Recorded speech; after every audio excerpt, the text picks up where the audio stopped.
తెలియజేసుకుంటూ ఇప్పుడు మాజీ స్పీకర్ గారు మాజీ మంత్రివర్యులు ప్రతిభా భారతి గారిని మాట్లాడాల్సిందిగా కోరుతున్నామండి.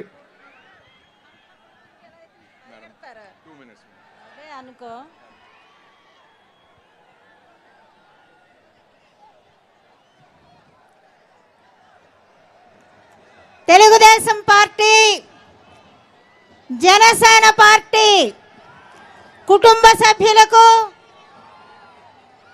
సోదరు సోదరీమణులందరికీ కూడా నా హృదయపూర్వకమైనటువంటి నమస్కారాలు. మన నాయకుడు శ్రీ నారా చంద్రబాబు నాయుడు గారు ఇప్పుడే ల్యాండ్ అవుతా ఉన్నారు. ఆయన కొంచెం ఒక 2 నిమిషాల్లో మన దగ్గరకు వస్తారు.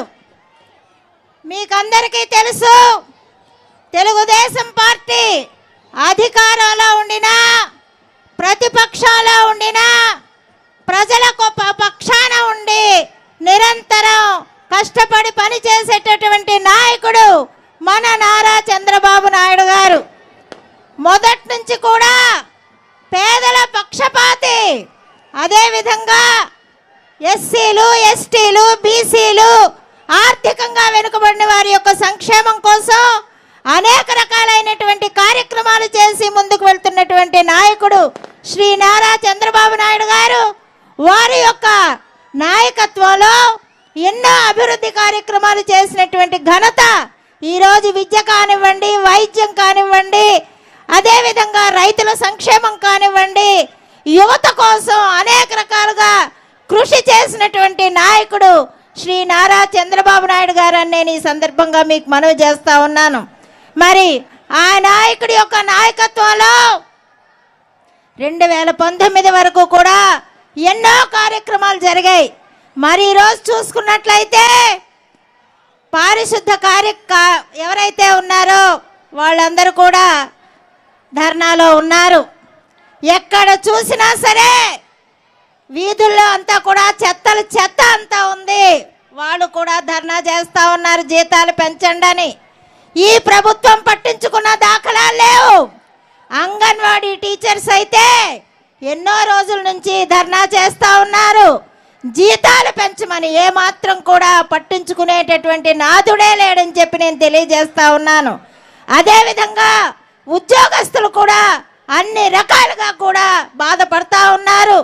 15వ తారీఖు వచ్చినా కూడా వాళ్ళకు జీతాలు వేసినటువంటి దాఖలాలు లేవని చెప్పి నేను ఈ సందర్భంగా తెలియజేస్తా ఉన్నాను.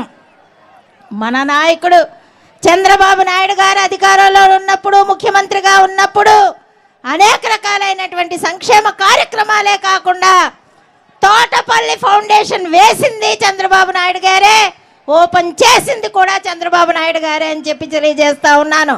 అంటే ఒక మాటకి కట్టుబడి ఉండి కార్యక్రమాలు చేసి ముందుకు వెళ్తున్నటువంటి నాయకుడు మన నాయకుడు అని చెప్పి నేను ఈ సందర్భంగా తెలియజేస్తా ఉన్నాను. ఈ రాక్షస పాలనలో 4.5 సంవత్సరాలు అయింది.